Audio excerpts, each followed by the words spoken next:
Hi, today we will be discussing. Last day we have discussed income effect, substitution effect, and um, change in demand and change in quantity demanded. Everything I have discussed. Okay, today we will be discussing some exceptions to the law of demand. So, if we see, we can see that demand is a function of price. Okay, I have already mentioned it earlier. Everything remaining constant, there is an inverse relationship between price and demand. Okay, if the price of any commodity rises, the quantity demanded will be fall for that commodity. So today we will be discussing these exceptions to this law of demand. First exception is Giffen goods, which in economy we know as Giffen paradox.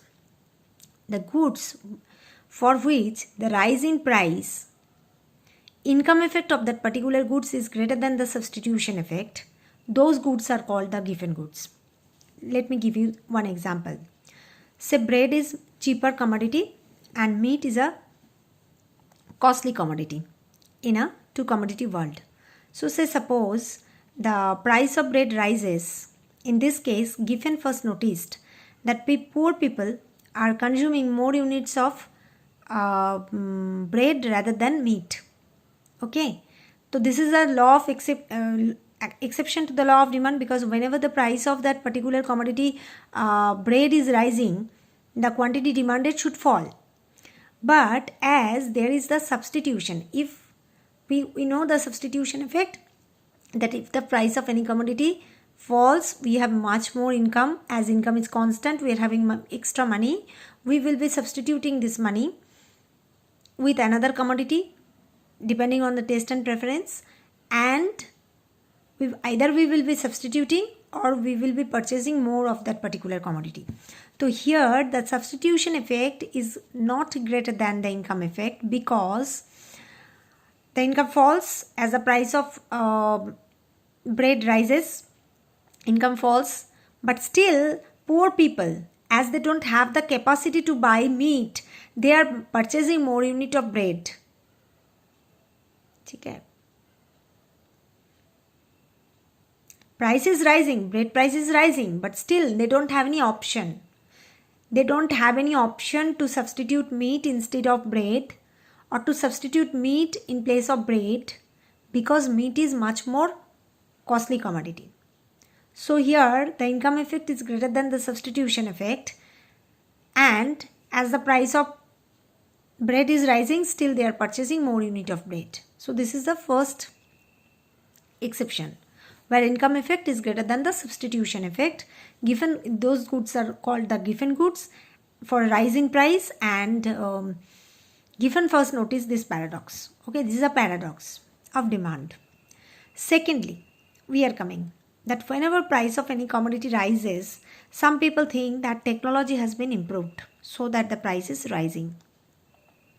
So they starts to consume this particular commodity, as they think the quality has been better. So this happens in case of expensive commodities. Expensive commodities. The price of that particular commodity is expensive, but still whenever the price is rising, people think that those commodities have been technologically improved, and they starts purchasing these commodities on a higher amount. This is also another second whatever we may say, second paradox. Okay, in some cases we see that whenever the price rises, people are purchasing more of that commodity, because they think that price will be rising constantly in future. So at that particular moment they start hoarding this commodity. Okay, but this effect is very negligible. There are some negligible commodities which is having this sort of effect, that whenever price rises, people think that constantly this price will rise, so they are purchasing or more unit of that commodity, as a case of hoarding. Okay, and there are fourth instance in case of share prices. Whenever share price rise, people think the same thing, that this will rise in future constantly, and they can sell the share at a higher price. So at the higher price also they are purchasing the shares. So these are the 4 exceptions to the law of demand. Okay. The most important exceptions is Giffen goods. And the second important exception is Veblen effect. Veblen effect is that particular effect where the people think that I have already mentioned that the rise in price will happen in future constantly, and they constantly starts to purchase that particular commodity. This is called Veblen effect. So these are the 4 instances where there is an exception to the law of demand. Okay. So today also we will be discussing one of the basic concept, elasticity of demand. Before that, I'll give you some idea what the elasticity means. This is basically a scientific concept.